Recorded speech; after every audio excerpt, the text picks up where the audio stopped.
ये जो एक स्टील का जो फ्रेम था, इसमें से जो लोग निकलते थे, वो दिखने में तो इंडियंस थे, लेकिन उनकी जो लैंग्वेज, उनके जो test, written English, spoken English, उनका जो वर्ड व्यू था, वो सारा ब्रिटेन की तरह था। और उनका जो जॉब करने का जो मकसद, लाइफ का मकसद, वो ब्रिटिश और अपने कॉलोनियल जो आका थे, जो मास्टर्स थे, उनको सर्व करना था। अस्सलाम वालेकुम, this is Wasim Raja, you are watching Wasim Raja YouTube channel. Viewers, हालिया दिनों में पाकिस्तान के वजीर दिफा ख्वाजा आसफ ने एक बड़ा इंटरेस्टिंग ट्वीट किया, जिसमें उन्होंने बताया कि पाकिस्तान की जो ब्यूरोक्रेसी है, आधे से भी ज्यादा उसमें जो लोग हैं, जो गवर्नमेंट ऑफिशियल्स हैं, जो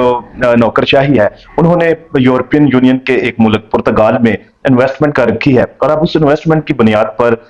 उनको उस मुल्क की शहरियत दे दी जाएगी। ये लोग अपनी रिटायरमेंट की जो लाइफ है उधर एंजॉय करेंगे, अपनी बच्चों की एजुकेशन उधर दिलवाएंगे। तो ये बात इतनी हैरानकुन नहीं है, क्योंकि ये ऑलरेडी ये इंफॉर्मेशन, ये जो डाटा है, ये कॉमन नॉलेज है। जो लोग इस चीज को फॉलो करते हैं, उन्हें पता है कि पाकिस्तान की जो जो ब्यूरोक्रेसी है,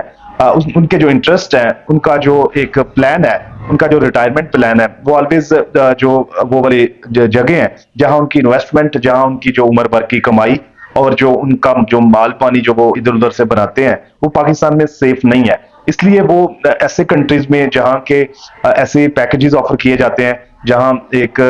उनकी जो इन्वेस्टमेंट की एक गारंटी दी जाती है, तो ये लोग उस की बुनियाद पर जो है उन कंट्रीज में अपना सब कुछ जो है इन्वेस्ट करते हैं। लेकिन हैरानकुन बात ये थी कि ये बात पाकिस्तान के उस पॉलिटिशियन की तरफ से की गई, जो कि मौजूदा वजीर दफा है और जिनके मातहत ये जो ब्यूरोक्रेसी है वो काम कर रही है। तो ये एक बड़ी एक जो सरप्राइजिंग इसमें एलिमेंट था। तो जब हम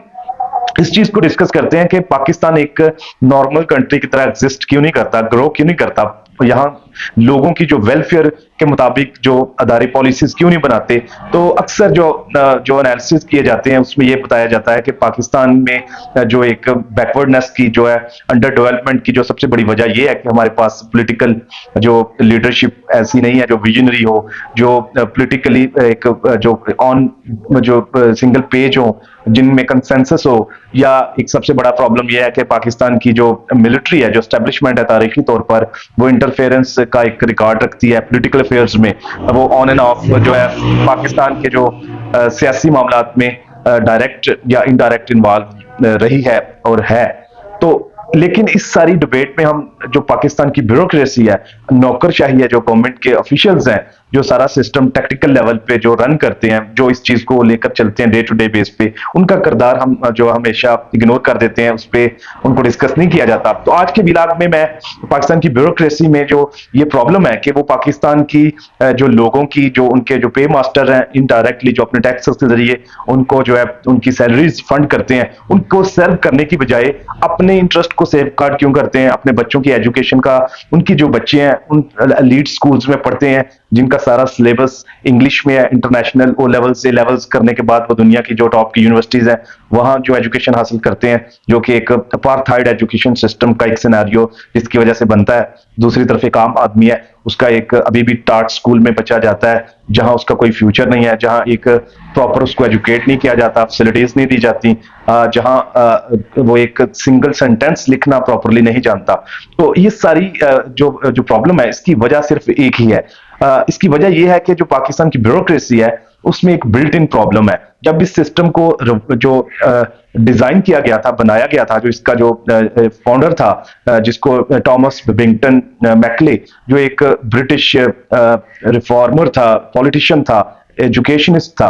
तो 1835 में जब गवर्नर जनरल की तरफ से इंडियन काउंसिल के मेंबर के तौर पर जब उनको भेजा गया इंडिया में, तो उन्होंने आके बड़ी इंटरेस्टिंग एक ऑब्जर्वेशन दी कि जो इंडियन कल्चर है, आर्ट है, इंडियन जो नॉलेज है, जो सब कॉन्टिनेंट बरसगीर का जो इल्म है, इसकी जो वर्थ है वो यूरोप की एक लाइब्रेरी में उसकी जो एक शेल्फ में जितनी किताबें होती हैं उसके बराबर भी नहीं है। तो वो उन्होंने एक इस पे जो इंडियन एजुकेशन के लिए जो रिफॉर्म्स रिकमेंड की, उन्होंने इसमें जो ये तजवीज किया कि हमें जरूरत है कि हम इंडियंस को एजुकेट करें, और इसमें एक ऐसी क्लास को, एक ऐसे ग्रुप को जो है क्रिएट इसमें करें, जो कि जो उनके वर्ड्स के मुताबिक, एंड आई कोट, के we need people who are Indian in blood and race but British in their training, in their grooming, in their opinion, in their morale and in their intellect. ऐसे लोग जो दिखने में तो Indians हों लेकिन जो उनकी ट्रेनिंग हो, जो उनकी लैंग्वेज हो वो ब्रिटिश की तरह की हो, उनके टेस्ट वो ब्रिटिश की तरह के उनके शौक हों और वो ब्रिटिश की तरह लिखना पढ़ना इंग्लिश जो रिटन और स्पोकन जानते हों, ताकि जो ब्रिटेन कॉलोनियल मास्टर्स थे वो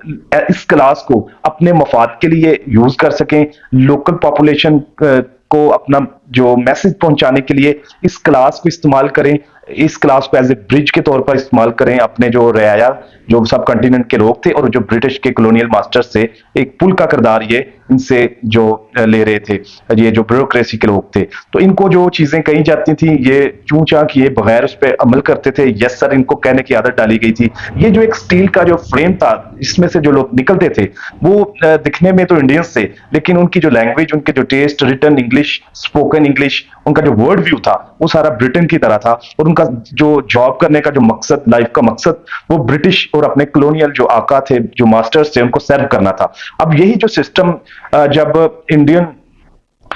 जो सिविल सर्विस जो इसको जिसको पहले इंपीरियल सर्विस का नाम दिया गया, उसके बाद पार्टीशन के बाद जब ये सिस्टम आगे आया तो यही वही तरीका जो सिविल सुपीरियर सर्विस जो जो लोग कंपटीशन के एग्जाम से आते हैं, जिनका जो मेन जिनकी जो स्ट्रेंथ एरिया होता है रिटन इंग्लिश, स्पोकन इंग्लिश, जो उनका एक जो ग्रूमिंग होती है, जो उनको टास्क दिया जाता है, तो जो उनका मकसद सिर्फ ये होता है कि वो प्रोटोकॉल चाहते हैं, हाई सैलरीज चाहते हैं, वो लोगों पे अपना हुक्म चलाना चाहते हैं, बड़े बड़े ऑफिस, लग्जरी कार्स, वीगो डाले, ये सारी चीजें वो दे के सेक्टर में आते हैं। इसलिए नहीं आते कि वो अपनी आम आवाम को सर्व करना चाहते हैं, उनके जो इश्यूज हैं उनको रिजॉल्व करना चाहते हैं, उनके मसाइल को हल करना चाहते हैं। वो ये सारा शशका देखकर इस फील्ड में आते हैं और जब वो देखते हैं कि इस मुल्क में उनके बच्चों का या उनका फ्यूचर नहीं है, उनका तो सारा